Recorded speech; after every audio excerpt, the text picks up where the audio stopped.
بالله من الشيطان الرجيم. بسم الله الرحمن الرحيم. إن الذين جاءوا بالإفك عصبة منكم لا تحسبوه شرا لكم بل هو خير لكم لكل امرئ منهم ما اكتسب من الإثم والذي تولى كبره منهم له عذاب عظيم. لولا إذ سمعتموه ظن المؤمنون والمؤمنات بأنفسهم خيرا وقالوا هذا إفك مبين. لولا جاءوا عليه بأربعة شهداء فإذ لم يأتوا بالشهداء فأولئك عند الله هم الكاذبون. ولولا فضل الله عليكم ورحمته في الدنيا والآخرة لمسكم فيما أفضتم فيه عذاب عظيم.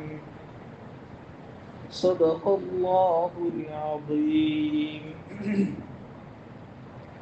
محترم بھائیوں، دوستوں، بزرگوں، قرآن پاک کے 18ویں پارے کی سورہ نور کی آیتیں آپ کے سامنے تلاوت کی گئی.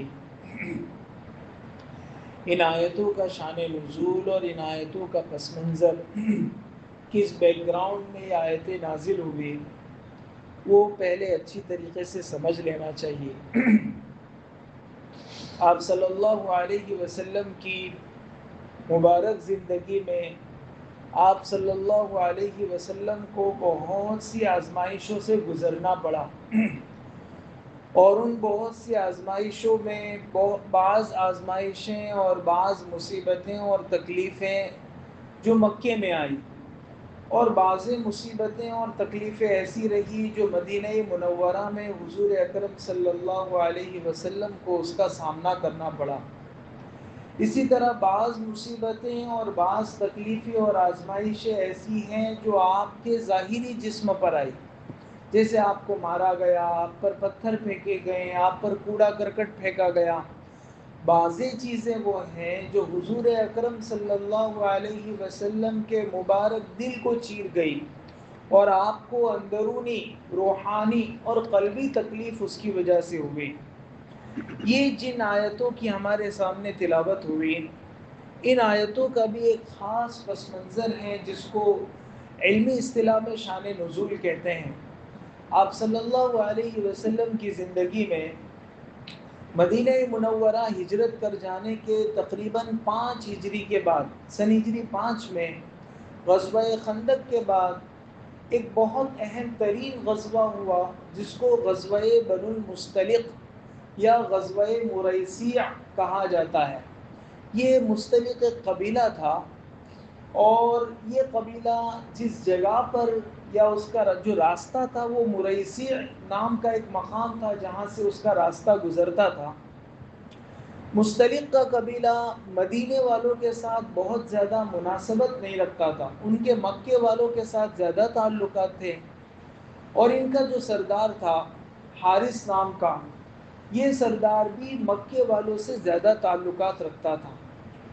اور اس نے ایک زمانے میں کوشش کی کہ کسی طرح آس پاس کے قبیلوں کو جمع کر کے مدینہ والوں پر چڑھائی کریں، اور حضور اکرم صلی اللہ علیہ وسلم اور آپ کے صحابہ کے خلاف جنگ کی اس نے تیاری کی. اور آپ صلی اللہ علیہ وسلم کا جنگ کا طریقہ یہ تھا، آپ کی ایک حکمت عملی یہ تھی کہ دشمن ہم پر چڑھ کر آئیں اس سے پہلے اگر یقینی طور پر یہ معلوم ہو جاتا ہے کہ دشمن ہمارے لیے جنگ کی تیاریاں کر رہا ہے، تو پھر اس سے پہلے کہ وہ ہم پر حملہ کریں، ہم ہی اپنی طرف سے بڑھ کر اس پر حملہ کر دیں. چنانچہ جب یہ خبریں آنے لگی کہ یہ حارث اپنے قبیلے مستلق اور آس پاس کے قبیلوں کے ساتھ مل کر حضور اکرم صلی اللہ علیہ وسلم کے خلاف حملے کا ارادہ رکھ رہا ہے، تو آپ صلی اللہ علیہ وسلم نے بریدہ ابن حسین اسلمی، ایک صحابی ہیں، ان کو آپ صلی اللہ علیہ وسلم نے جاسوسی کے لیے بھیجا کہ جب وہاں جا کر احوال معلوم کر کے آؤ کہ کیا یہ باتیں سچ ہیں کہ بنو المصطلق ہمارے خلاف جنگ کی تیاری کر رہا ہے۔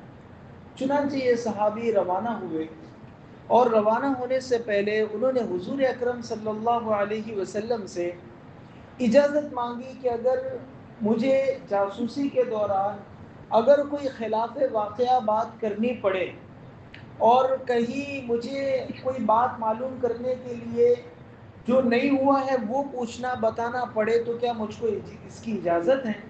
تو جنگ میں چونکہ اجازت ہوتی ہے، جنگ دھوکے ہی کا نام ہے، آپ صلی اللہ علیہ وسلم نے اجازت مرحمت فرمائی۔ چنانچہ یہ وہاں پہنچے، وہاں اس قبیلے میں انہوں نے دیکھا کہ تقریباً جو ہے وہ ہر گھر میں جنگ کی تیاریاں زور و شور پر جاری ہیں، اور آس پاس کے قبیلوں کو بھی ملایا جا رہا ہے، اور حضرت بریدہ ابن حسین اسلمی مدینے سے آئے تھے۔ ظاہر ہے کہ لوگ وہاں جانتے ہیں، ایک اجنبی کو اپنے درمیان دیکھ کر انہوں نے پوچھا کہ بھائی تم کون اور یہاں کیسے آ گئے؟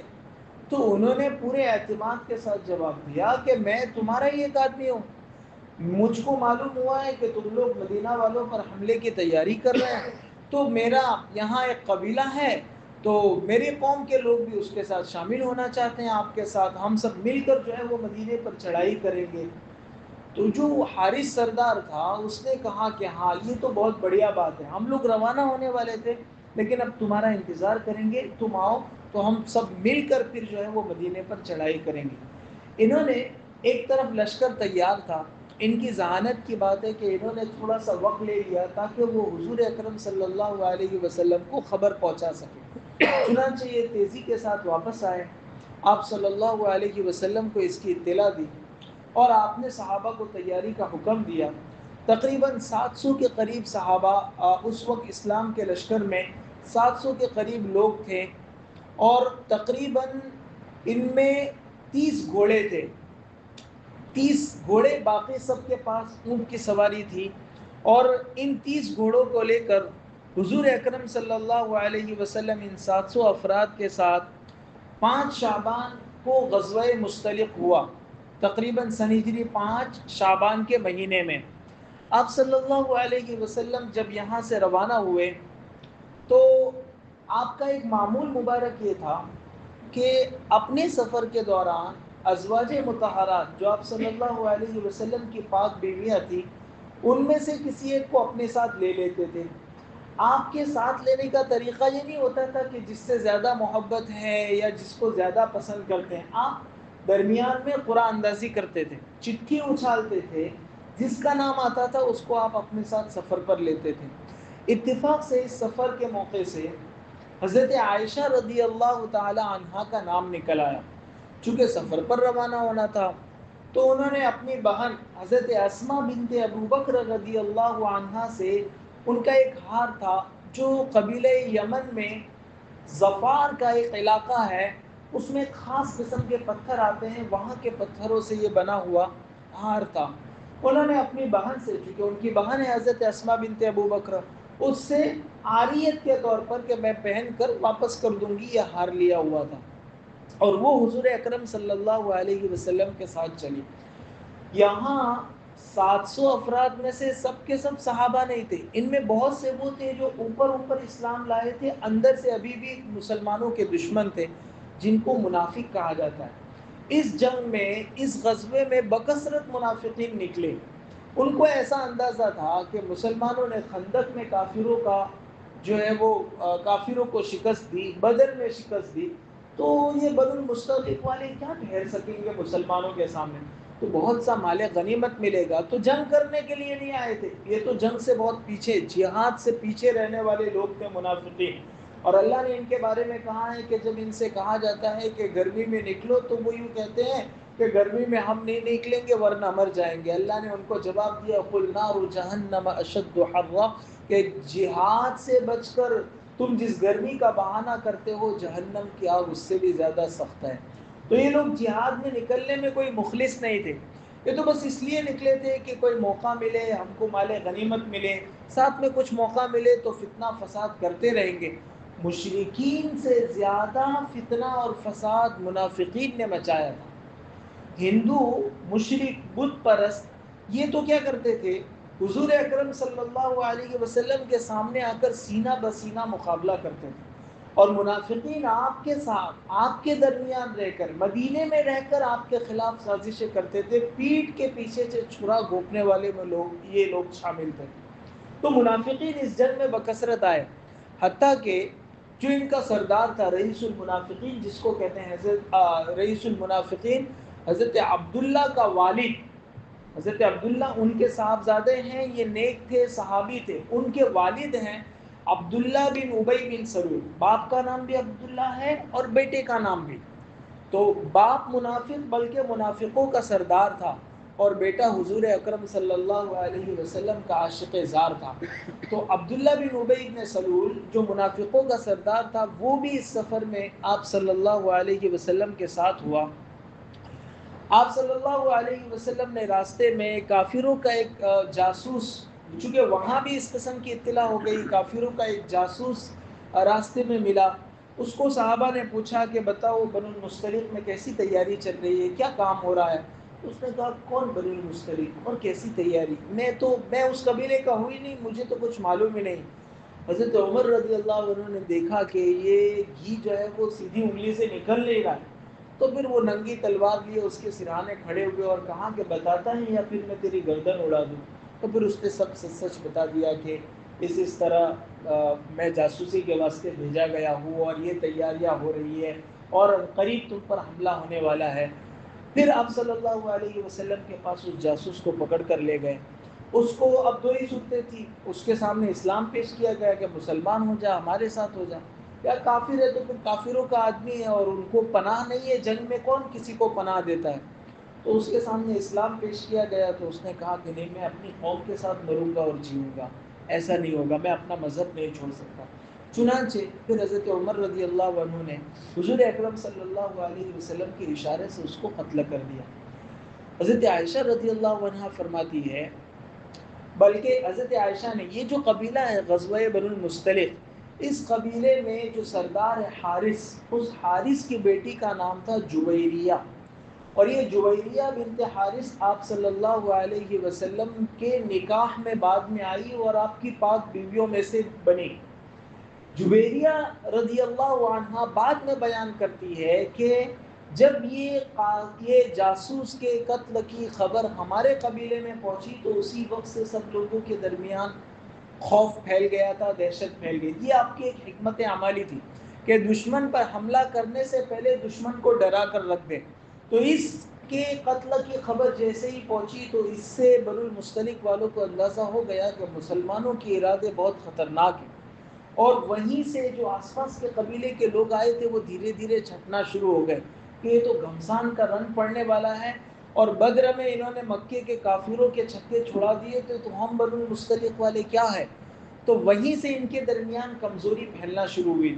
پھر حضور اکرم صلی اللہ علیہ وسلم اپنے افراد کے ساتھ پہنچے، اور بہت معمولی سی جنگ میں ان کی طرف سے ایک تیر ہوا، یہاں سے تیروں کی بوچھاڑ ہوئی، آپ نے یکبارگی حملے کا حکم فرمایا، ان کے 10 آدمی مارے گئے اور مسلمانوں میں سے صرف ایک صحابی شہید ہوئے، باقی ان کے سارے لوگ قید کر لیے گئے۔ کتنے قید بنائے گئے تھے؟ کہتے ہیں 200 گھرانے ان کے پورے مرد عورت بچے سب قید کر لیے گئے۔ بعد میں پھر جب حضرت جویریہ کا جو شوہر تھا مصافح، وہ بھی اس جنگ میں سامنے والوں کے ساتھ لڑتے ہوئے مارا گیا تھا۔ پھر حضور اکرم صلی اللہ علیہ وسلم نے جویریہ بنت حارث کے ساتھ نکاح فرمایا، اور پھر ان کے لوگوں کو آزادی نصیب ہوئی۔ اس جنگ سے جب واپس آپ صلی اللہ علیہ وسلم تشریف لا رہے تھے تو واپسی میں منافقوں نے مسلمانوں کو بہت ستایا، اور قدم قدم پر منافقوں نے کوئی نہ کوئی شوشہ چھوڑنے کی کوشش کی۔ مثلا ایک قصہ یہ ہوا کہ مہاجرین اور انصار ساتھ میں باہم شیر و شکر ہو کر رہتے تھے، آپس میں اتفاق تھا، یونیٹی تھی ان کے درمیان۔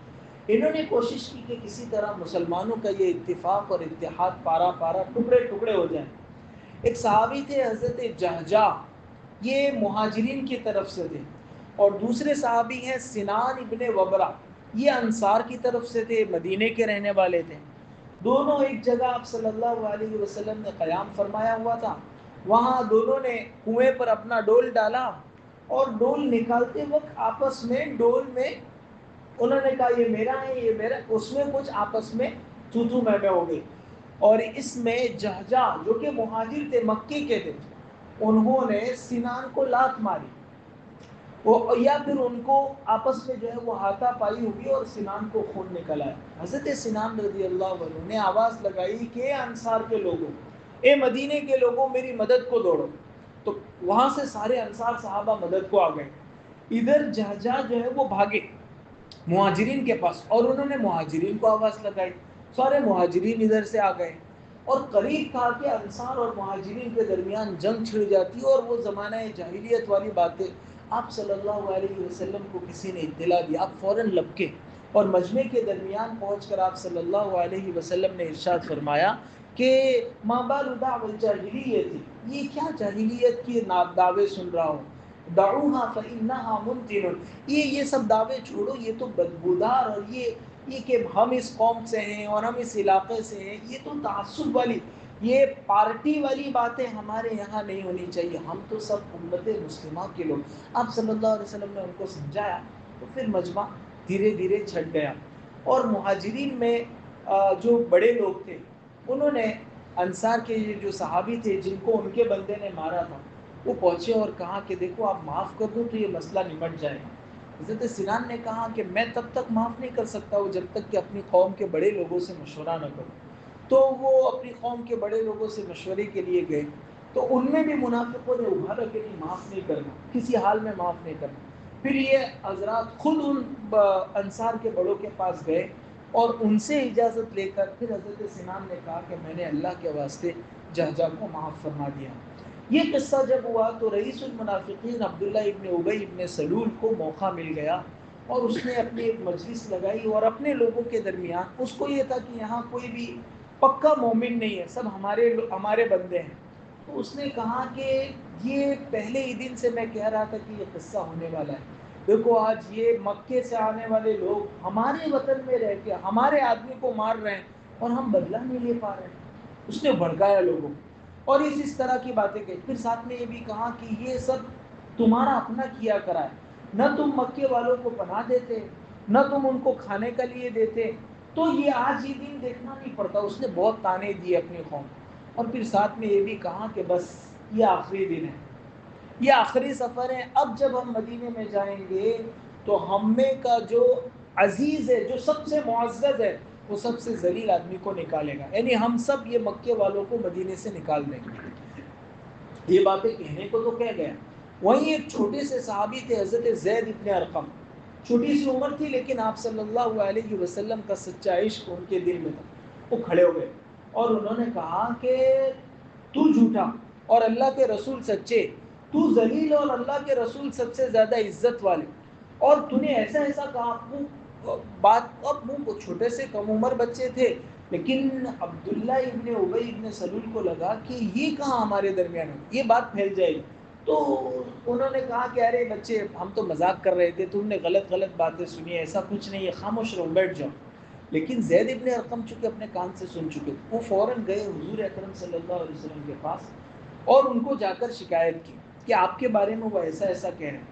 آپ صلی اللہ علیہ وسلم نے الگ طرح سے پوچھا کہ بچے یوں کہا ہوگا، کہا نا یوں ہی کہا بچے یہ بات ہوگی، کہا نا ایسا نہیں ہے۔ پھر آپ نے ان کو بلایا، ادھر مکے کے بڑے بڑے سرداروں کو بھی اور مدینے کے بڑے بڑے جو مسلمان مومن سردار، ان کو سب کو یہ معلوم ہوا کہ عبداللہ ابن ابی ابن سلول حضور اکرم صلی اللہ علیہ وسلم کے بارے میں ایسی گندی زبان استعمال کرتا ہے۔ آپ صلی اللہ علیہ وسلم نے ان کو بلایا، ان لوگوں نے آ کر، یہ جتنے منافقین تھے، قسمیں کھانا شروع کر دی کہ قسم بخدا یا رسول اللہ، ایسا کیسے ہو سکتا ہے کہ ہم آپ کے بارے میں کوئی بات کہیں۔ اور اب وہ چھوٹے سے بچے تھے، ان کے علاوہ کوئی گواہ نہیں تھا، تو سب نے یہ سوچا کہ یہ زید ابن ارقم نے گڑبڑی کی ہے۔ حضرت ابو بکر، حضرت عمر نے بھی ان سے پوچھا، کہا نہیں میں نے سنا ہے چچا جان، میں اپنی طرف سے نہیں کہہ رہا ہوں، لیکن کسی نے کوئی بات سنی نہیں، اور بات جو ہے وہ دب گئی۔ اب جب ادھر دیکھا کہ یہ کتنا فتنہ پھیل رہا ہے. آپ صلی اللہ علیہ وسلم کا یہ بھی آپ کی ذہانت کی بات ہے. یہ دوپہر کا وقت تھا اور دوپہر میں عام طور سے حضور اکرم صلی اللہ علیہ وسلم سفر نہیں کرتے تھے, ٹھنڈے موسم میں سفر کرتے تھے. آپ نے کہا کہ چلو پڑاؤ اٹھاؤ ہم سفر کریں گے. صحابہ کو بڑا تعجب ہوا. حضرت سعد ابن عبادہ اور ان لوگوں نے آ کر کہا کہ واقعی اللہ کے رسول آپ کہہ رہے. کہا میں کہہ رہا ہوں. اور پھر آپ نے چلایا لشکر کو. مغرب کی نماز پڑھ کے پھر چلایا, عشاء کی نماز پڑھ کے پھر چلایا, فجر تک اس لشکر کو چلایا, فجر کی نماز پڑھ کے پھر چلایا, پورے 24 گھنٹے چلایا. دوسرے دن جب دھوپ سخت ہونے لگی تو آپ نے کہا کہ ہاں اب ہم آرام کے لیے. اب لوگ اتنے تھکے آ رہے تھے, یہ 22-24 گھنٹہ چل کے اتنے تھک گئے تھے کہ چرچے کے لیے وقت نہیں تھا. آدمی کو چرچا تب سوچتی ہے نا جب آرام میں ہوتا ہے. اب تو اتنے تھکے ہوئے تھے کہ وہ سب اپنا بستر بچھاتے ہی اپنا سامان رکھتے ہی سب سو گئے. یہ آپ کی حکمت عملی تھی کہ جب کوئی فتنہ سماج میں برپا ہو رہا ہو تو قوم کو کام میں مشغول کر دو. اگر یہ قوم چوراہوں پہ بیٹھ کے فرصت میں رہے گی تو وہ باتیں زیادہ پھیلے گی اور وہ بات کا جو ہے وہ بتنگڑ بن جائے گا. تو حضور اکرم صلی اللہ علیہ وسلم نے یہ کیا. ادھر حضرت زید ابن ارقم کو بہت زیادہ یہ تھا کہ میری بات مانی نہیں گئی. پھر آسمان سے اللہ تعالیٰ نے وحی نازل فرمائی. وہ سورہ منافقون جو قرآن پاک میں 28ویں پارے میں ہے وہ وحی نازل فرمائی. اور اس میں یہ بات بھی کہ یہ بچہ جو کہہ رہا ہے وہ سچ کہہ رہا ہے اور منافقین نے ایسا کہا تھا. آپ صلی اللہ علیہ وسلم نے حضرت زید ابن ارقم کو بلایا, چھوٹے سے تھے, ان کا کان پکڑا اور کہا کہ بچے تیرے کان نے تیرے ساتھ وفاداری کی اور تیری بات کی تائید میں اللہ نے یہ آیتیں نازل فرمائی. اب تو بیچ چوراہے پہ عبداللہ ابن ابی ابن سلول کا بھانڈا پھوٹ گیا. قرآن کی آیتیں نازل ہو گئی, پھر تو بات ہی ختم ہو گئی. تو حضرت عمر رضی اللہ عنہ نے کہا کہ اللہ کے رسول اجازت دیجیے میں بس تلوار سے اس کی گردن اڑا دیتا ہوں. آپ نے فرمایا کہ نہیں عمر ایسا نہیں کریں گے, نہیں تو لوگ باتیں کریں گے کہ محمد اپنے ساتھیوں کو قتل کرواتے ہیں. آپ تو چاہتے تھے کہ یہ فتنہ دب جائے. اگر اس کو قتل کروایا جاتا تو اس کے قبیلے کے لوگ کھڑے ہوتے اور پھر وہ مہاجرین سے لڑائی ہوتی, تو آپ نے اجازت نہیں دی. پھر خود ان کے صاحبزادے جو پکے مومن تھے ان کو جب یہ معلوم ہوا عبداللہ ابن ابی ابن سلول, تو وہ آئے اور کہا اللہ کے رسول آپ کا ارادہ قتل کا ہے تو آپ کسی اور کو مت کہیے گا, کوئی اور مارے گا پھر وہ مدینے کی گلیوں میں گھومتا پھرے گا, میں دیکھوں گا میرے باپ کا قاتل گھوم رہا ہے, میں برداشت نہیں کر سکوں گا اور میں ایک ایمان والے کو قتل کر کے میں جہنم میں جانا نہیں چاہتا. آپ اگر یہ خدمت لینا چاہتے ہیں تو میں خود اپنے ہاتھ سے اپنے باپ کو قتل کروں گا, آپ اجازت دیجیے. آپ نے فرمایا کہ نہیں اپنے باپ کے ساتھ حسن سلوک کرو, ایسا مت کرو.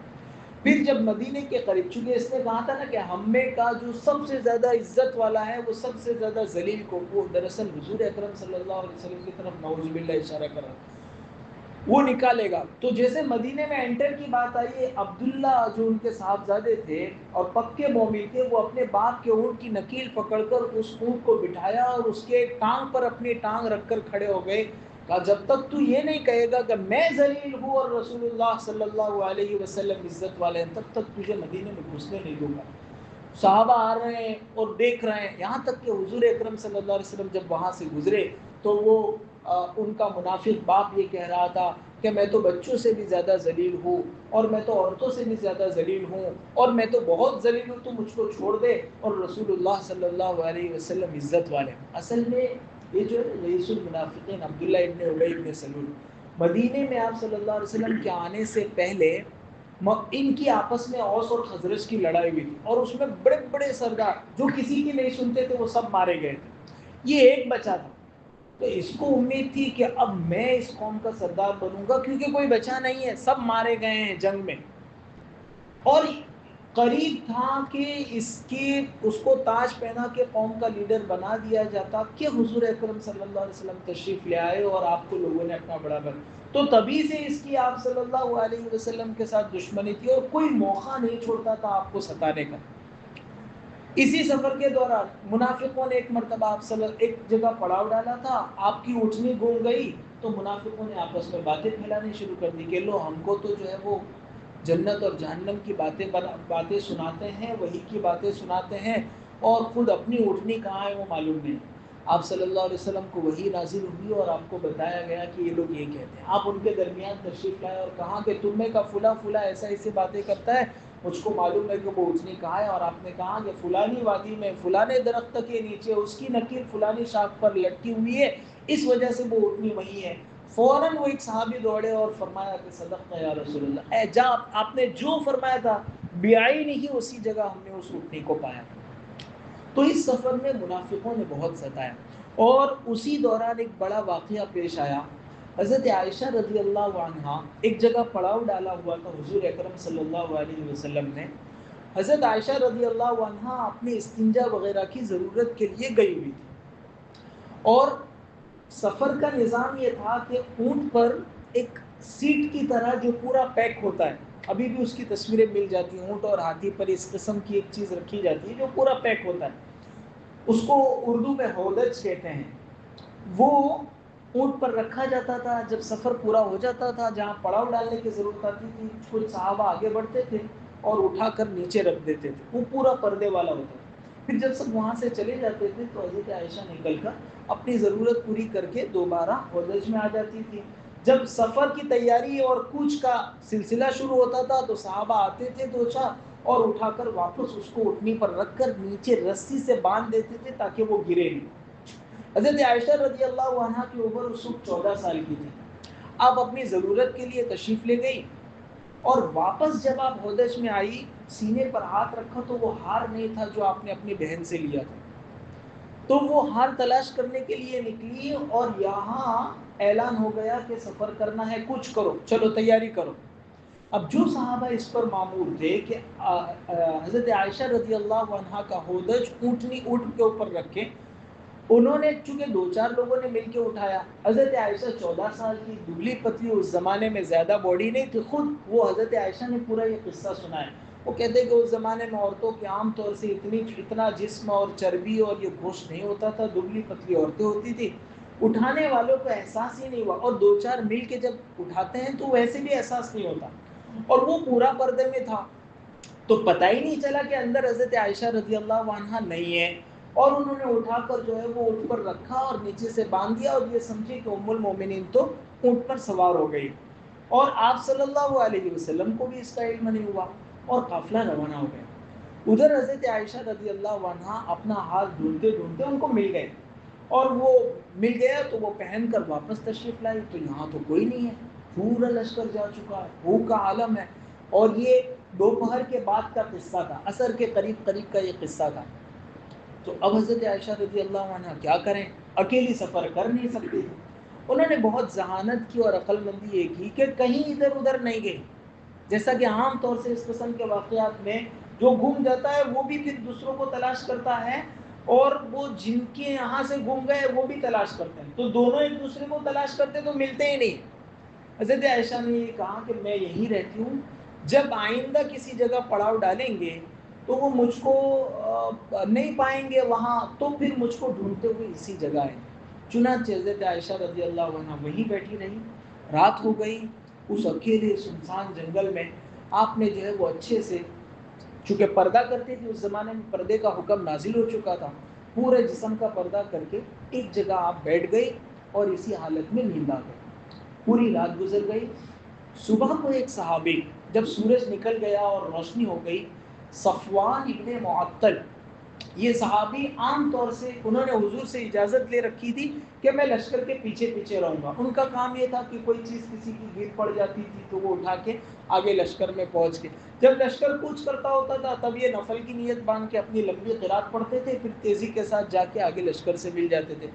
یہ بھی بعض لوگوں نے لکھا ہے کہ ان کی نیند بڑی گہری تھی، بعد میں ہی ان کی آنکھ کھلتی تھی تو پیچھے سے آپ سے اجازت لے لی تھی اور ایسا کرتے تھے۔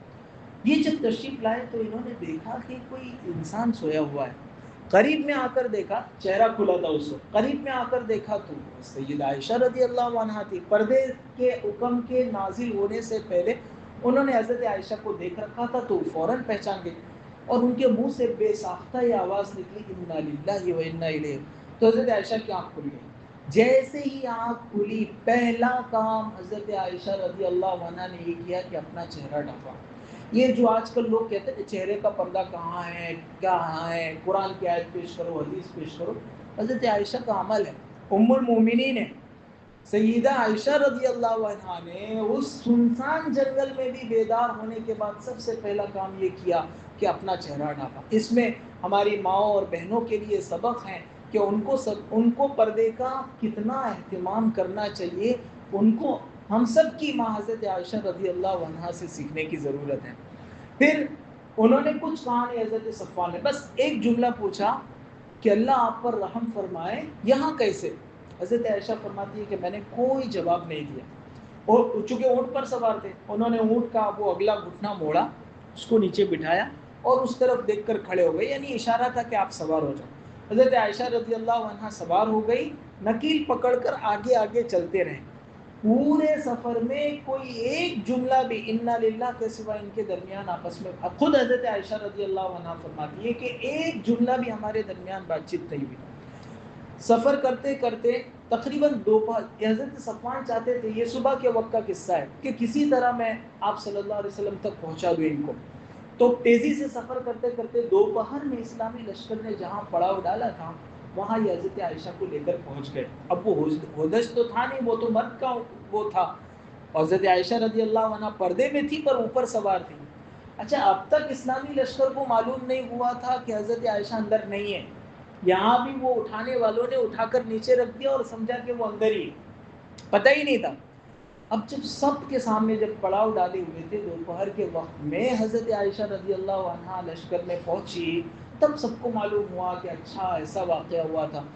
اور بس یہ وہ واقعہ تھا جس کو رئیس المنافقین عبداللہ ابن ابی ابن سلول نے پکڑ لیا، اور پھر آپ صلی اللہ علیہ وسلم کے اور حضرت عائشہ کے اور حضرت صفوان کے ان لوگوں کے بارے میں طرح طرح کی باتیں لوگوں میں پھیلانا شروع کی۔ ظاہر ہے حضرت صفوان اور حضرت عائشہ تنہا تھے تو ان کے بارے میں اس نے باتیں، اور اس طور پر وہ چالاک تھا، اس طور پر باتیں بناتا تھا کہ لوگوں میں شک ڈال دیتا تھا لیکن اس کا نام نہیں آتا، کوئی چرچا کرے تو وہ قریت قریت کر پوچھتا تھا کہ اچھا ایسا ہوا، پھر ایسا ہوا، پھر یہ آدمی کی دل کی بیماری کی بات ہے۔ آپ ہمارے سماج میں بھی ایسے لوگ ہوتے ہیں جو کوئی بھی مسئلہ ہو تو وہ اس کی کھود قریت میں لگتے ہیں، وہ خود قریت نہیں کر رہے ہوتے، وہ پھیلا رہے ہوتے ہیں وہ، لیکن انداز یہ ہوتا ہے وہ لوگوں سے یوں پوچھتے ہیں کہ یہ واقعہ ہوا معلوم ہے، صحیح ہے کیا واقعہ؟ وہ انفارمیشن وہ معلومات نہیں چاہتا ہے کہ صحیح ہے کہ غلط ہے، وہ پھیلانا چاہتا ہے۔ طریقہ یہ استعمال کرتا ہے کہ ایوں کہیں آمبڑوں کہیں اچھی اچھے، وہ اس طرح 10 15 20 25 لوگوں کو یہ سچ جاننے کے بہانے پھیلا دیتا ہے۔ اس نے بھی یہی کیا، اور اس قسم کی باتیں مسلمانوں کے درمیان، مومنین کے درمیان اتنی زیادہ پھیلائی کہ کچھ پکے مومنین بھی ان کی باتوں میں آ گئے۔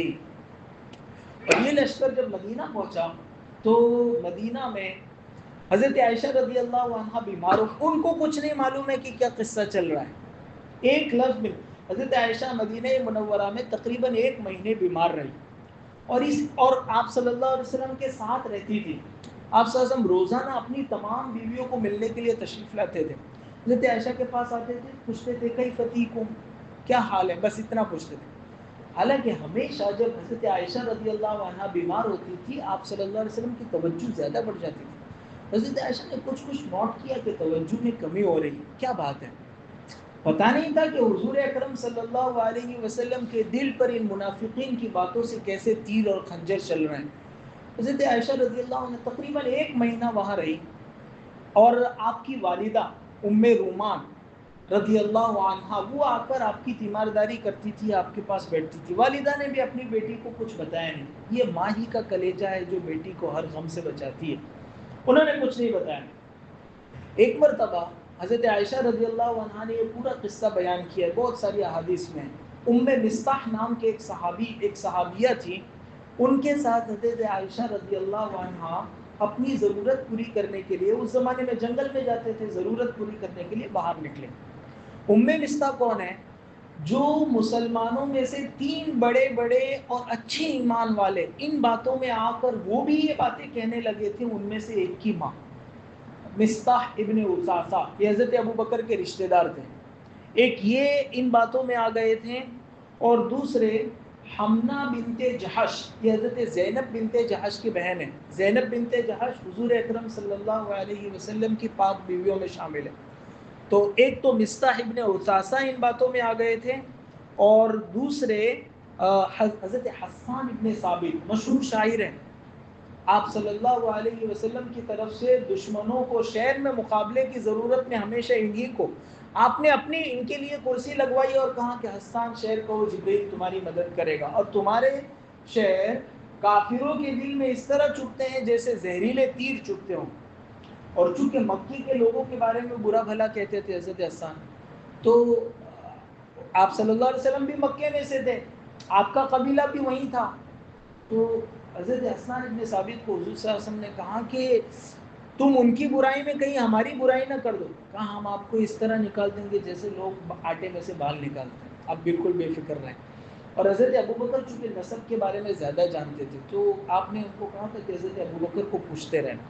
تو بہت اچھے صحابی تھے اور بڑی خدمات ہے، لیکن وہ بھی باتوں میں آ گئے. آدمی ہے، آدمی سے غلطی ہو جاتی ہے. یہ تین، مصطح ابن اثاثہ، حسان ابن ثابت اور حضرت حمنا بنت جہش.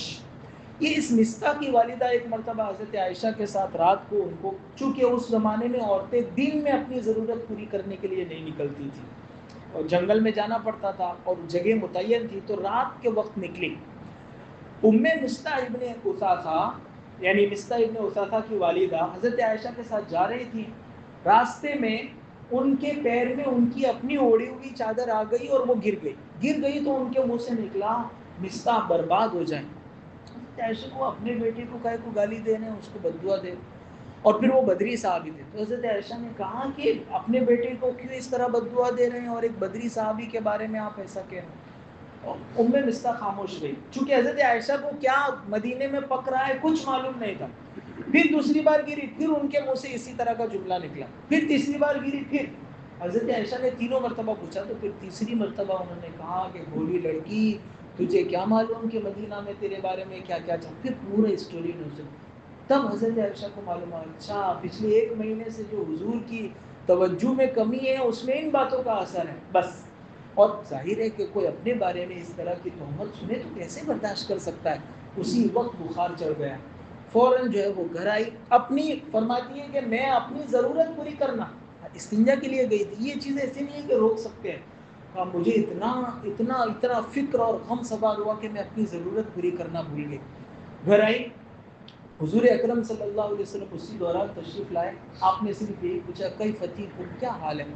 تو حضرت عائشہ نے کہا کہ آپ اجازت دیتے ہیں میں اپنے اماں ابا کے گھر چلی جاؤں، میں تھوڑے دن وہاں رہنا چاہتا ہوں. بیمار ہوں تو ماں باپ جو ہے وہ تیمارداری کر لیں گے، والدہ روزانہ یہاں آتی ہے، اگر آپ اجازت دیں تو میں.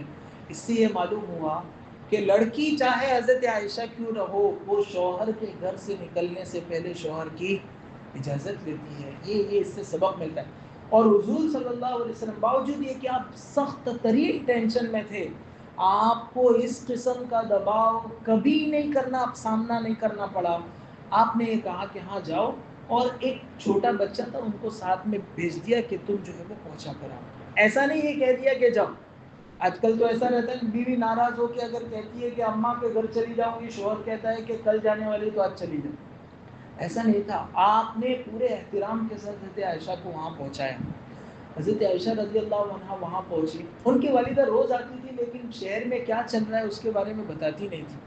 اپنے اماں کو ایک جگہ بٹھا کے، پہلے تو والدہ حضرت عائشہ کو دیکھ کر ہی جو ہے وہ ایک دم گھبرا گئی کہ کیا قصہ ہو گیا، کہیں کوئی مسئلہ تو نہیں ہو گیا. کیوں عائشہ؟ پوچھا کہ آپ میرے گھر اس طرح گھر آ گئی. کا وہ حضور سے اجازت لے کر آئی. ان کو بٹھایا، بخار تھا، ان کو بستر پہ سلایا، ماں پاس میں بیٹھی. پھر حضرت عائشہ نے پوچھا کہ اماں تم نے بتایا نہیں کہ میرے بارے میں لوگ ایسی ایسی باتیں کرتے ہیں. تو رومان اندر سے بہت دکھی تھی، لیکن کوئی ماں اپنی بیٹی کے سامنے روتی نہیں. انہوں نے کہا بیٹی کیوں گھبرا رہی ہو، کیوں غم کر رہی ہو، اپنے آپ کو مضبوط کیا ہونا. اور یہ کہا کہ تیرے جیسی خوبصورت عورت کسی اتنے اچھے شخص کے نکاح میں ہو اور لوگ اس کے ساتھ حسد نہ کریں، ایسا کیسے ممکن ہے. یہ تو لوگوں کی حسد کی بات ہے. اور جو یعنی نارملائز کرنے کی کوشش کی. یہ ایک ماں کا کلیجہ ہے جو اپنی بیٹی کا غم بھی خود اوڑھ لیتی ہے اور اس کو، لیکن ظاہر ہے حضرت عائشہ کو سارا معلوم ہو گیا تھا. وہ اچھا پھر حضرت عائشہ رضی اللہ عنہ نے پوچھا کہ ابا کو معلوم ہے؟ کہا ابا کو بھی سارا معلوم ہے، تو ان کو اور زیادہ کہ مجھ کو تو کوئی بتا ہی نہیں رہا ہے کہ کیا ہو رہا ہے مدینے میں۔ کہا حضور کو معلوم ہے؟ کہا حضور صلی اللہ علیہ وسلم کو بھی معلوم ہے۔ بس حضرت عائشہ رضی اللہ عنہ فرماتی ہے کہ پھر میں ایسا روئی، 2 راتیں اور 1 دن، ایک لمحے کے لیے میرے آنکھ سے آنسو نہیں تھما تھا، اور بعض اوقات تو کہتے ہیں کہ غش کھا کر بے ہوش ہو کر گر جاتی تھی۔ اور پھر 2 دن کے بعد حضور اکرم صلی اللہ علیہ وسلم تقریباً عصر کی نماز پڑھ کر تشریف لائے، اور دیکھا کہ عائشہ کا رو دھو کر برا حال ہے۔ فرماتی ہے کہ مجھ کو ایسا لگتا تھا کہ میرا کلیجہ پھٹ جائے گا اس غم میں۔ اور جب یہ دیکھا کہ حضور اکرم صلی اللہ علیہ وسلم نے حالت دیکھی تو ظاہر ہے وہ جانتے تھے، تو آپ نے ام رومان سے پوچھا کہ کیا ہوا ان کو؟ کہا بس وہی ساری باتیں معلوم ہو گئی۔ اچھا اچھا۔ پھر حضور اکرم صلی اللہ علیہ وسلم تھوڑی دیر وہاں بیٹھے، حال احوال پوچھے۔ یہ تقریباً 1 مہینہ ہو گیا تھا اس پورے قصے کو۔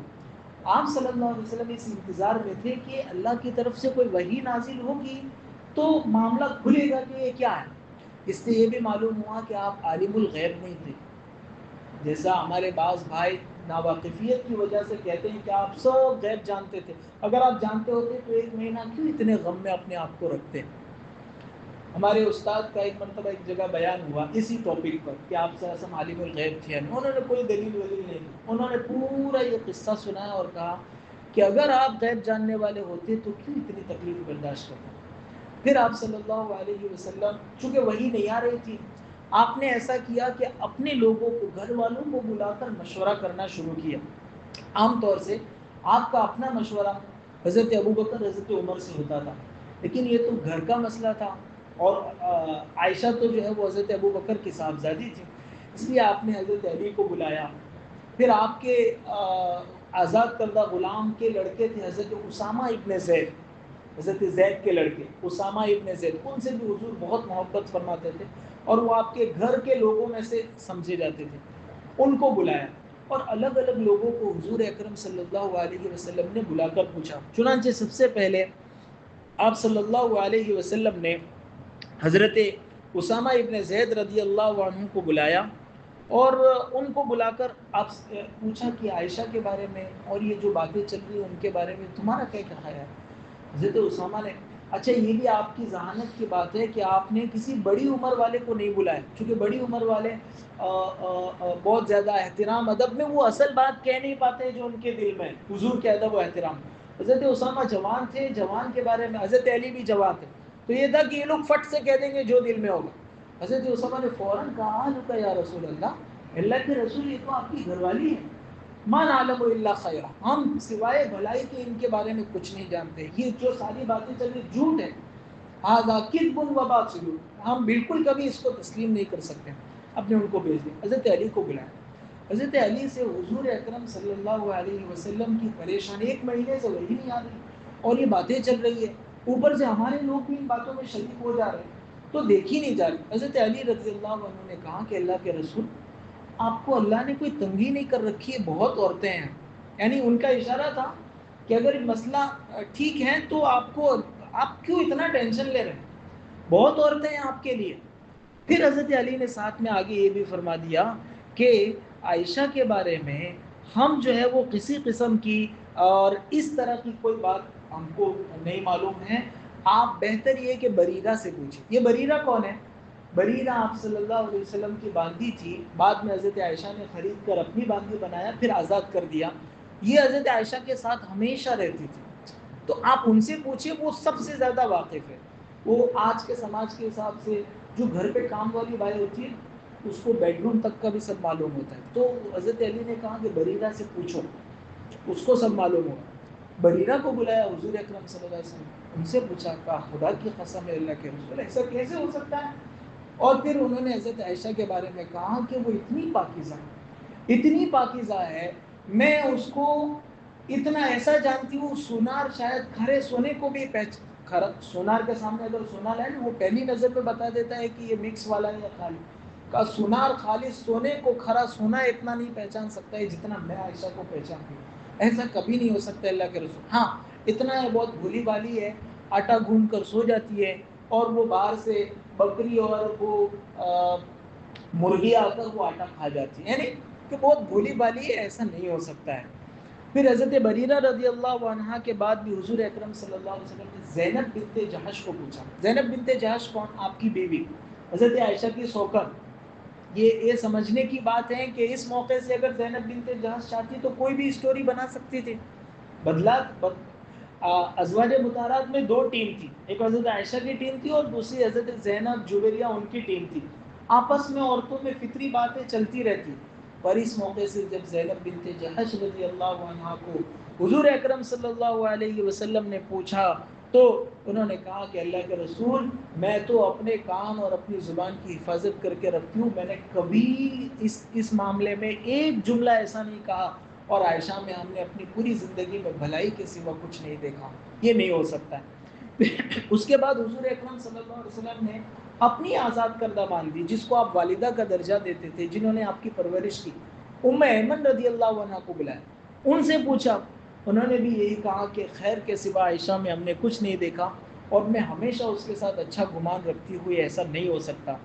صحابہ کے گھروں میں بھی چرچا ہوتا تھا، حضرت ابو ایوب انصاری اور ان کی جو حضور اکرم صلی اللہ علیہ وسلم کے 6 مہینے تک میزبان رہے، آپ کے گھر بننے سے پہلے 6 مہینے تک ان کے گھر میں آپ صلی اللہ علیہ وسلم مدینہ میں رہے، وہ گھر آئے، ان کی بیوی نے پوچھا کہ ایسی بات چل رہی ہے، کیا اس بارے میں آپ کا کیا کہنا ہے؟ تو ابو ایوب نے سیدھا یہ کہا کہ کیا تو ایسا کر سکتی ہے؟ میں کیسے کر سکتی ہوں؟ کہا عائشہ تو تجھ سے 1000 درجہ بہتر ہے، وہ کیسے کر سکتی ہے؟ اور پھر حضرت ابو ایوب انصاری نے کہا کہ ما یکون لنا ان نتکلم بهذا سبحانک هذا بہتان عظیم، یہ آگے آیت میں بھی آ رہا ہے۔ یہ کہتے ہیں کہ ابو ایوب انصاری نے کہا تھا کہ یہ تو بہتان ہے، جھوٹ گڑا ہوا ہے، اس کے بارے میں بات کیسے ہو رہی ہے ہمارے معاشرے میں۔ حضرت سید القرہ ابی ابن کعب اور ان کی بیوی کی بھی اسی طرح بات ہوئی، بیوی نے پوچھا تو انہوں نے بیوی کو پلٹ کر کہا کہ تو ایسا کر سکتی ہے؟ کہا اگر نہیں کر سکتی، اپنا عائشہ تو تجھ سے لاکھ درجہ بہتر ہے، وہ کیسے کر سکتی ہے؟ اس سے حضور اکرم صلی اللہ علیہ وسلم کو تھوڑا اطمینان ہوا، اور اطمینان پا کر آپ صلی اللہ علیہ وسلم مسجد میں تشریف لائے، منبر پر چڑھے، صحابہ کو جمع کیا، اور آپ نے لوگوں کے درمیان حضور اکرم صلی اللہ علیہ وسلم نے حضور صلی اللہ علیہ وسلم نے خطبہ دیا۔ خطبے سے پہلے آپ نے حضرت صفوان کو بھی بلایا، صفوان ابن معطل، ان سے بھی پوچھا، انہوں نے جو جملہ کہا وہ سب مردوں کے لیے عبرت کی بات ہے۔ انہوں نے کہا ما کشفت کنف انثی قط، میں نے اپنی زندگی میں کسی عورت کے لباس کو چھوا تک نہیں، اللہ کے رسول۔ پھر حضور اکرم صلی اللہ علیہ وسلم مسجد میں تشریف لے گئے، لوگوں کو جمع کیا، خطبہ دیا، اور اس میں یہ ساری باتیں کہی کہ ہمارے گھرانے کے بارے میں لوگ ایسی باتیں کر رہے ہیں، اور میں عائشہ کو اس طرح جانتا ہوں، وہ کبھی ایسا نہیں کر سکتی ہے، اور یہ جن صاحب کا نام عائشہ کے ساتھ جوڑا جا رہا ہے، وہ کبھی جب بھی میں سفر میں نکلا وہ میرے ساتھ تھے، وہ پیچھے نہیں رہے ہیں، اور کبھی میری غیر موجودگی میں میرے گھر میں نہیں آئے کبھی، اور میں نے ان میں خیر اور بھلائی کے سوا کبھی کچھ نہیں دیکھا۔ پھر کیسے لوگ یہ سب باتیں کر رہے ہیں؟ آپ کا درد اور غم منبر سے چھلک رہا تھا صحابہ کے سامنے۔ پھر آپ نے فرمایا کہ کوئی ہے کہ نہیں جو مجھے اس شخص سے نجات دلائے جو ہمارے، یعنی اشارہ تھا عبداللہ بن ابی کی طرف، جو ہمارے گھر والوں کے بارے میں ایسی ایسی باتیں کرتا ہے۔ سعد بن معاذ جو انصار میں وہ مقام رکھتے تھے جو مہاجرین میں حضرت عمر کا تھا، وہ کھڑے ہو گئے، کہ اللہ کے رسول اشارہ فرمائے میں خود اس کا اپنے ہاتھ، اگر وہ آدمی اوس کا یعنی ہمارے قبیلے کا ہے تو میں اپنے ہاتھوں سے اس کو قتل کروں گا، اور اگر خزرج کا ہے تو بھی ہم ہی اسے قتل کریں گے، کیا مسئلہ ہے اس میں؟ آپ کے اہل بیت کی حفاظت کے لیے اگر ہم نہیں رہیں گے تو کون رہے گا؟ اتنے میں جب خزرج کا نام لیا تو ان کے ایک صحابی سعد ابن عبادہ کھڑے ہو گئے، کہا ہمارے قبیلے کیا، وہ چونکہ عبداللہ ابن ابی خزرج سے تھا، قبیلے خزرج، کہا ہمارے قبیلے کے آدمی کو تم کیسے قتل کر سکتے ہو؟ اور یہ تو تم ابھی جو ہے وہ زبانی جو ہے وہ ایسے ہی اڑا رہے ہو، اگر واقعی تو تم کو معلوم ہے کہ ہمارے قبیلے کا ہے، اگر تمہارے قبیلے کا ہوتا نا تو اتنی جوش والی بات ہے، وہی پارٹی بندی والی بات ہے، اتنی جوش والی بات نہیں کرتے۔ سعد ابن معاذ کے چچا زاد بھائی تھے اسید ابن حضیر، وہ کھڑے ہو گئے، کہا کہ منافقوں والی باتوں مت کرو یہاں، وہ چونکہ انہی کے قبیلے۔ اب یہ جو ہے وہ اوس و خزرج کے درمیان مسجد میں لڑائی ہونا طے تھا کہ جو ہے وہ یہ تلواریں نکل آئے گی۔ آپ صلی اللہ علیہ وسلم منبر سے لوگوں کو کہتے رہے خاموش رہو خاموش رہو خاموش، حتیٰ کہ آپ کے کہتے کہتے کہتے مجمع خاموش ہو گیا. آپ چپ چاپ جو ہے وہ ان کے درمیان سے تشریف لے گئے, مجمع چڑھ گئے. آپ چاہتے نہیں تھے چرچا, یہ آپ کی جو ہے وہ حکمت عملی تھی کہ فساد ہو جائے, جھگڑا ہو جائے, اپنے اپنے گھروں کو روانہ ہو جاؤ, چرچا مت کرو, تحقیق مت کرو کہ کیا ہوا کیا نہیں. آپ نے سب کو گھروں پہ بھیج دیا, اور آپ خود بھی حضرت عائشہ رضی اللہ عنہا کے, حضرت ابو بکر چونکہ وہیں تھی حضرت عائشہ, وہاں پہنچے تو حضرت عائشہ رضی اللہ عنہا کا رو رو کر برا حال ہو چکا تھا. 2 دن سے آنکھ میں سے ایک آنسو نہیں تھما تھا. حضور اکرم صلی اللہ علیہ وسلم تشریف لائے, اور آپ صلی اللہ علیہ وسلم نے حضرت عائشہ رضی اللہ, یہ 1-1.5 مہینے کے بعد, کئی فتیکم کے بعد یہ پہلی بات تھی. اس درمیان سوائے خیر خبر پوچھنے کے حضور نے کوئی بات نہیں کی تھی حضرت عائشہ سے. کہا کہ عائشہ دیکھو, اگر تم نے جو ہے وہ اس طرح کا کوئی ایسا کام نہیں کیا, اور ہم جانتے کہ تم نے نہیں کیا, تو تم صبر کرو, اطمینان رکھو, اللہ تعالیٰ ضرور کوئی آیت نازل فرمائیں گے, تمہاری برات نازل فرمائیں گے. اور اگر تم نے ایسا کیا ہے تو اللہ سے توبہ کرو, معافی مانگ لو, اللہ توبہ قبول کرنے والا. حضرت عائشہ رضی اللہ عنہ فرماتی ہے کہ مجھ کو حضور ایسا کہیں گے تو میں 2 دن تک تو برابر رو رہی تھی, بس اس کے بعد میرے آنکھ میں غصہ آ گیا ان کو, میرے آنسو ایسے تھم گئے کہ ایک قطرہ نہیں نکلا اس کے بعد. اور میں نے اپنے ابا کی طرف اشارہ کیا کہ آپ جواب دو. حضرت ابو بکر تو بڑے ادب کرنے والے, کہا مجھ کو نہیں معلوم میں اللہ کے رسول کو کیا جواب دوں. حضرت عائشہ نے اپنی اماں سے کہا کہ آپ میری طرف سے جواب. اس سے یہ بھی معلوم ہوا کہ معاملہ بگڑے تو بیوی کو اپنے خاندان کے بڑوں کو آگے رکھنا چاہیے, جیسے حضرت عائشہ نے اپنی امی ابا کو آگے کیا. ام رومان نے بھی کہا کہ مجھ کو نہیں معلوم میں اللہ کے رسول کو کیا جواب دوں, ہم کیسے جواب دیں. یعنی حضرت عائشہ یہ چاہتی تھی کہ تم ماں باپ ہو کر تو میری فیور کرو, حالانکہ ان کو دل سے یقین تھا تو کچھ تو کہو, لیکن کیسے اللہ کے رسول سے کچھ کہیں. تو پھر حضرت عائشہ رضی اللہ عنہ فرماتی ہے کہ پھر میں نے حضور اکرم صلی اللہ علیہ وسلم سے صاف صاف کہا کہ دیکھو, میں اگر ایسا کہوں کہ میں بری ہوں, اور واقعتاً میں بری ہوں, میں نے ایسا کوئی کام نہیں کیا ہے, لیکن یہ 1 مہینے سے تم لوگوں کے درمیان جو چرچا ہو رہی ہے نا, تمہارے دلوں میں یہ بات گھر کر چکی ہے, تم میری بات کبھی ماننے والے نہیں ہو. اور اگر میں جھوٹ کہہ دوں کہ میں نے ایسا کیا ہے, حالانکہ میرا اللہ جانتا ہے کہ میں نے ایسا کچھ نہیں کیا ہے, تو تم لوگ اس کو سچ مان لیں گے. اس لیے میں تو تم لوگوں سے بات ہی کرنا نہیں چاہتی ہے. اور میری مثال تو یوسف کے ابو کی طرح, خود کہتی ہے کہ مجھ کو تو نام بھی یاد نہیں آیا کہ یعقوب.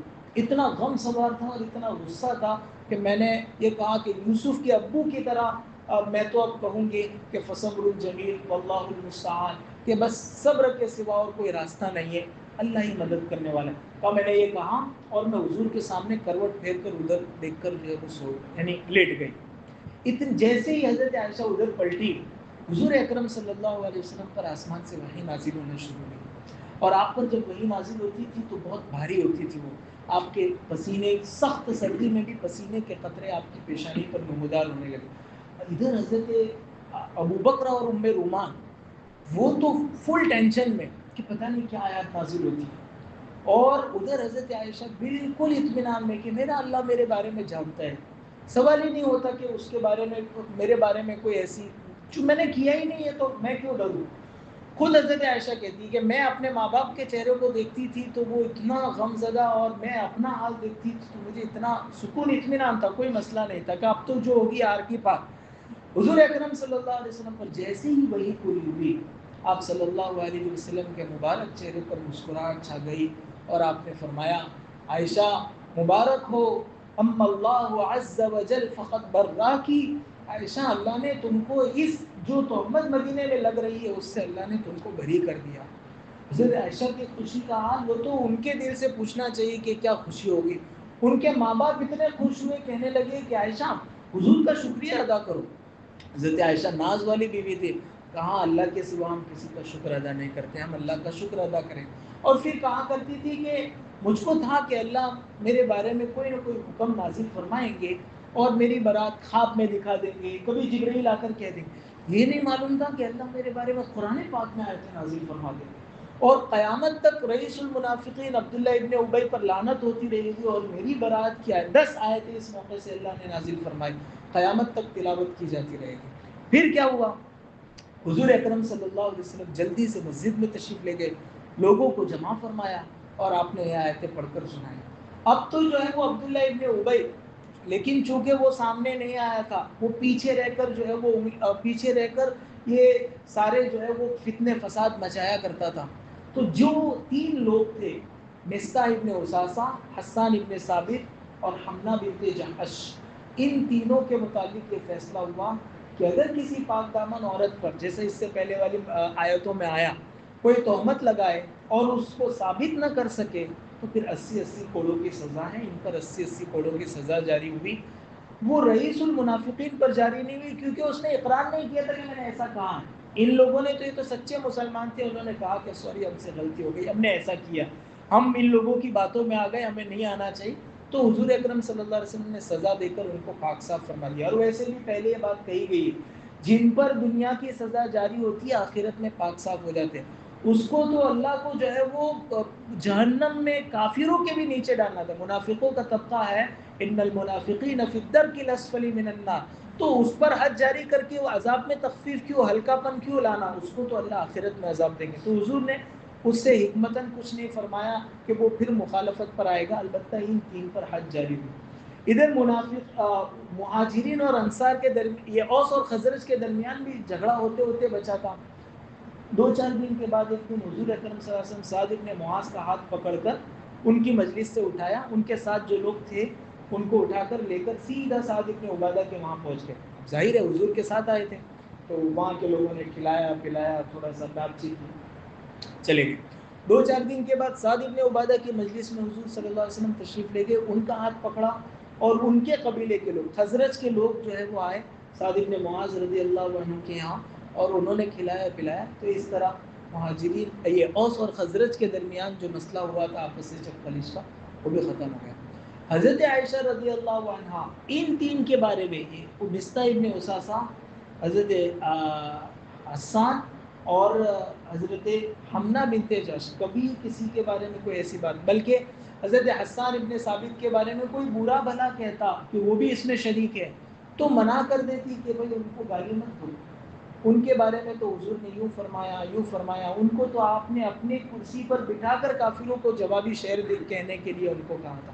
تو خود سے سامنے سے لوگوں کو منع کرتی تھی کہ ایسی کوئی بات ان کے میں. کتنی شرافت کی بات ہے، جس درد میں وہ 1.5 مہینہ رہی اور اس کے بعد بھی ان لوگوں کو وہ معاف کر دینا اور دل سے یہ چاہنا کہ کوئی ان کے بارے میں برائی نہ کرے، یہ بڑی بات ہے. حضرت صفوان اور حضرت حسان، ان کے درمیان تھوڑا سا، چونکہ حضرت صفوان ابن معطل رضی اللہ عنہ کے ساتھ جو ہے وہ یہ باتیں جوڑی گئی تھی. تو ایک مرتبہ حضرت حسان جا رہے تھے، صفوان نے تلوار اٹھائی اور ان کو ماری، جس سے ان کو زخم ہوا. اتنے میں ایک صحابی وہاں پہنچے، انہوں نے صفوان کو باندھ دیا، حضور کے پاس لے گئے. پھر دونوں قبیلوں کے سردار آئے، بات چیت ہوئی. حضور اکرم صلی اللہ علیہ وسلم نے پھر حضرت حسان سے کہا کہ آپ، ویسے ان کو یہ حق نہیں ہے قانون ہاتھ میں لے، لیکن آپ اللہ کے لیے معاف کر دو. انہوں نے معاف کر دیا اور پھر اس طرح صحابہ کے درمیان ماحول سارا ایک طرف ہو گیا.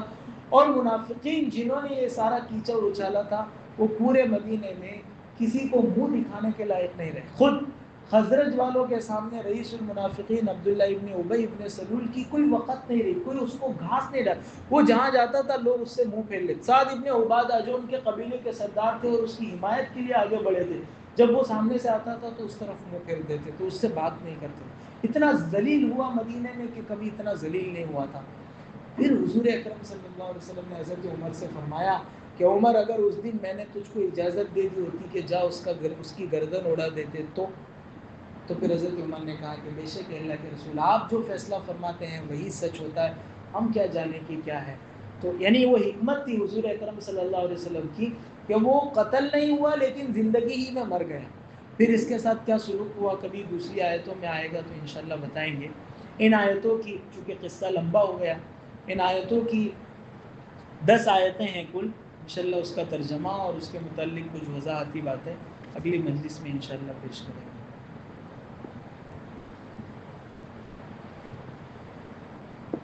سبحانك اللهم وبحمدك وتبارك اسمك وتعالى جدك ولا إله غيرك لا إله إلا الله الحنان المنان بديع السماوات والأرض ذو الجلال والإكرام. اللهم لك الحمد كله ولك الشكر كله ولك الملك كله بيدك الخير كله اللهم لا أحصي ثناء عليك أنت كما أثنيت على نفسك. اللهم صل على سيدنا ومولانا محمد وعلى آل سيدنا ومولانا محمد كما صليت على إبراهيم وعلى آل إبراهيم إنك حميد مجيد. اللهم بارك على سيدنا ومولانا محمد وعلى آل سيدنا ومولانا محمد كما باركت على إبراهيم وعلى آل إبراهيم إنك حميد مجيد. ربنا ظلمنا أنفسنا وإن لم تغفر لنا وترحمنا لنكونن من الخاسرين. ربنا آتنا في الدنيا حسنة وفي الآخرة حسنة وقنا عذاب النار. اے اللہ ہم سب کے گناہوں کو معاف فرما. اے اللہ ہماری خطاؤں سے درگزر فرما. اے اللہ اپنے نیک بندوں میں شامل فرما. اے اللہ اپنے نیک بندوں میں ہم سب کو شامل فرما. اے اللہ ہماری اور ہماری آنے والی نسلوں کی ایمان کی حفاظت کے فیصلے فرما. اے اللہ ہمارے پیارے نبی حضرت محمد مصطفیٰ صلی اللہ علیہ وسلم نے وہ کون سی قربانی ہے جو ہمارے لیے نہیں دی. ظاہری زخموں کو بھی سہا اور باطنی زخموں کو بھی سہا. اے اللہ حضور اکرم صلی اللہ علیہ وسلم کو اور حضرت عائشہ رضی اللہ عنہ کو اور تمام ہی صحابہ کو اللہ اپنی شایان شان بدلہ عطا فرما. اپنی جوار رحمت میں رحمتوں کی موسلا دھار بارش برسا. اے اللہ ہمیں ان کے ساتھ سچی پکی عقیدت اور محبت رکھنے کی توفیق عطا فرما. ان کی زندگی سامنے رکھ کر اپنی زندگی گزارنے کی توفیق اور سعادت عطا فرما. جو بیمار ہیں ان کو شفاء کامل عاجل مستمر عطا فرما. جو مقروض ہیں ان کے قرضوں کی ادائیگی کی غیر سے شکلیں اور صورتیں پیدا فرما. جو پریشان حال ہیں ان کی پریشانیوں کو دور فرما. نبی پاک صلی اللہ علیہ وسلم نے خیر کی لائن سے جتنی دعائیں مانگی اور بتلائی ہمیں اور پوری امت کو عطا فرما. جن شرور سے پناہ چاہیے ان سے ہماری اور پوری امت کی حفاظت فرما. محض اپنے فضل اور کرم سے اور نبی پاک صلی اللہ علیہ وسلم کے صدقے طفیل ہماری دعاؤں کو قبول فرما. ربنا تقبل منا انك انت السميع العليم وتب علينا انك انت التواب الرحيم. وصلى الله تعالى على خير خلقه سيدنا ومولانا محمد وآله وصحبه اجمعين.